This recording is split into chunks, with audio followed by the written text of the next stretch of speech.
যতই রক্তাক্ত করেন, এই প্রতারণা জীবন দিয়ে হলেও আমরা বলে যাবো ইনশাআল্লাহ।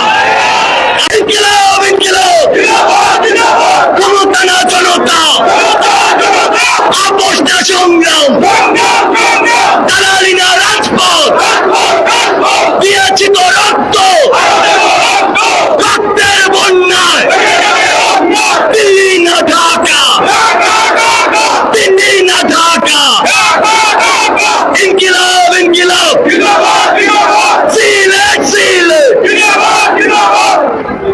বাংলাদেশের ঐতিহ্যবাহী জেলা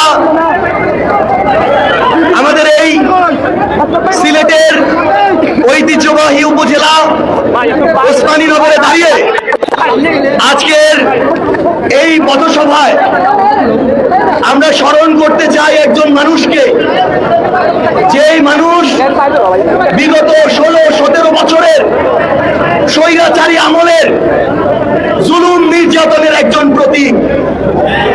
যেই মানুষ তার যে আত্মত্যাগ, তার পরিবারের যে আত্মত্যাগ, সেই আত্মত্যাগ সারা দেশের মানুষকে কাঁদিয়েছিল।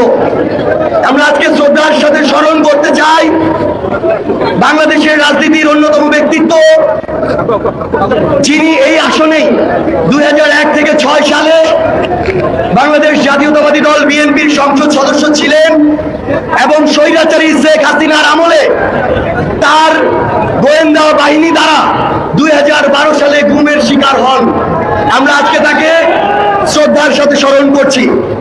সম্মানিত উপস্থিতি, আজকে আমাদের পথসভায় উপস্থিত হয়েছেন জাতীয় নাগরিক পার্টি এনসিপির অন্যতম অঙ্গ সংগঠন জাতীয় নারী শক্তির সদস্য সচিব, সংরক্ষিত নারী আসনের মাননীয় সংসদ সদস্য ডাক্তার মাহমুদা মিতু এমপি।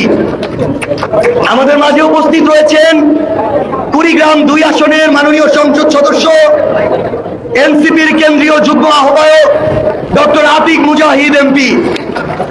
আমাদের মাঝে উপস্থিত রয়েছেন জুলাই অভ্যুত্থানের আমাদের সহযোদ্ধা, সকল অপকর্মকারীদের ত্রাস এনসিপির মুখ্য সমন্বয়ক নাসির উদ্দিন পাটোয়ারি। আমাদের মাঝে উপস্থিত রয়েছেন জাতীয় নাগরিক পার্টি এনসিপির সংগ্রামী আহ্বায়ক, ঐতিহাসিক জুলাই অভ্যুত্থানের 1 দফার ঘোষক মাননীয় বিরোধী দলীয় চিফ হুইপ জনাব নাহিদ ইসলাম এমপি, এবং আপনাদের একজন সহযোদ্ধা হিসেবে সঞ্চালনা করছি আমি এনসিপির উত্তরাঞ্চলের মুখ্য সংগঠকের দায়িত্ব পালন করা সার্জিস আলম।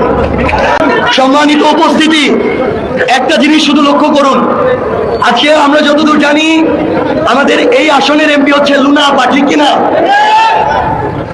তিনি হচ্ছেন বর্তমান জাতীয় সংসদের একজন শুধু বিএনপির এমপি না, এমন একজন মানুষ যিনি ওই জাতীয় সংসদে সাক্ষী দিচ্ছেন যে বিগত 16-17 বছর এই দেশে স্বৈরাচার আওয়ামী লীগ গুম করেছে এবং গুম কমিশন আমাদের বাস্তবায়ন করতে হবে।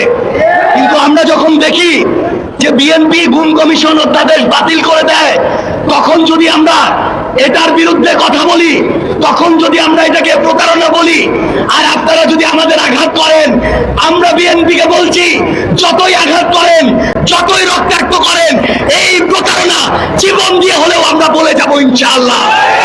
কারণ আমরা আর কোন ইলিয়াস আলীকে গুম হতে দেখতে চাই না, আমরা আর কোন লুনাকে বিধবা হতে দেখতে চাই না। উপস্থিতি, দুঃখ লাগে একটা বিষয়ের জন্য, বিষয়টা হচ্ছে আমাদের বিএনপির ভাইয়েরা এখন আওয়ামী লীগের ফাঁদে পড়ছে। ফাঁদটা হইলো এরকম, আওয়ামী লীগ সমালোচনা সহ্য করতে পারতো না, তার চেয়ে বড় ফাঁদ ছিল সবার সমালোচনা সহ্য করলে শেখ হাসিনার সমালোচনা সহ্য করতে পারতো না। কিন্তু মনে রাখবেন ভাইরা, যাকেই আপনি সমালোচনার ঊর্ধ্বে নেন, সেই স্বৈরাচারের পথে হাঁটা শুরু করবে। কাউকে যদি প্রশ্নের ঊর্ধ্বে রাখেন, সে যদি স্বৈরাচারের পথে হাঁটা শুরু করে, একজনও এই পথ থেকে বাঁচতে পারবে না। এই জন্য মনে রাখবেন, 2, 4, 5টা মানুষের জন্য, 105% মানুষের জন্য সকল অপকর্মের দায় আপনারা নিয়েন না। যদি নেন, সবাইকে এটার জন্য ভুক্তভোগী হইতে হবে। আজকে আমরা যেই পথ 1 ঘন্টা আসতে পারতাম, ঘড়ি ধরে আমাদের 3 ঘন্টা লাগছে। 32টা জেলায় উত্তরাঞ্চলের পদযাত্রা হইল, এর চেয়ে বাজে রাস্তা আমরা কোথাও পাই নাই। আমরা বিএনপি সরকারকে বলতে চাই, এটা ইলিয়াস আলীর আসন, এই আসনের রাস্তা এমন হইলে আপনাদের মুখে বড় বড় কথা মানায় না।